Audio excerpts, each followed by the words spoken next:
Bonjour et bienvenue dans ce nouveau numéro du temps d'une bande-annonce, un numéro consacré à Indiana Jones et le cadran de la destinée, réalisé par James Mangold avec Harrison Ford, Phoebe Waller-Bridge ou encore Mads Mikkelsen.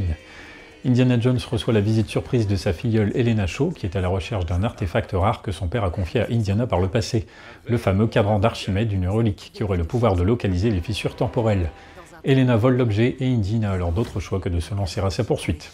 Et des poursuites comme pour la dernière croisade, le 5e volet d'Indiana Jones n'en manque pas. Ça démarre d'ailleurs également avec un Indy plus jeune et un train. De New York à Tanger en passant par la Sicile, le film est submergé par de nombreuses et longues scènes d'action, au détriment de l'aventure et du mystère, comme s'il avait peur que le spectateur s'ennuie.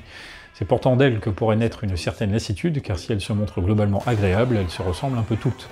À ce léger manque de renouvellement s'ajoute un rythme déséquilibré car il y a trop peu de temps mort, cela dévalorise chaque plan, chaque séquence, aucune d'elles ne parvient dès lors à atteindre les qualités du 3e volet par exemple. Au milieu de tout ça, le cadran de la destinée essaye quand même de nous raconter une histoire qui est surtout mise en valeur par les deux héros principaux, à savoir Indiana Jones évidemment, et sa filleule donc Helena. Le duo fonctionne bien et met en avant la différence de génération dans leur course à la machine denticitaire. L'objet de convoitise des deux archéologues étant lui-même caractérisé par son rapport au temps qui, en dehors de la partie action, donne d'ailleurs lieu à un final intéressant. Leur quête trouve donc une cohérence compte tenu du fait que ce film est supposé être la dernière aventure d'un professeur Jones vieillissant. Pour le reste du casting, on sera nettement moins marqué par tous les autres personnages plutôt transparents, en particulier Mason, l'agent féminin de la CIA, mais aussi par le méchant de l'histoire, Jürgen Voller, qui manque d'épaisseur alors que sa position sur l'exploitation du savoir allemand pour le bien de la conquête spatiale ou son désir de modifier le cours de la Seconde Guerre mondiale ne sont pas dénués d'intérêt mais finalement peu approfondis.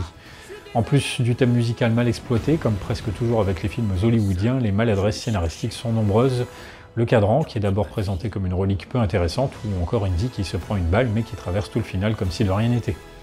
Parce qu'Indiana Jones 5 tente de reprendre les qualités de ses prédécesseurs, avec moins de brio certes, il préserve l'identité de la saga et se montre au final plaisant à suivre. Merci de m'avoir écouté et n'oubliez pas, le temps d'une bande-annonce reviendra.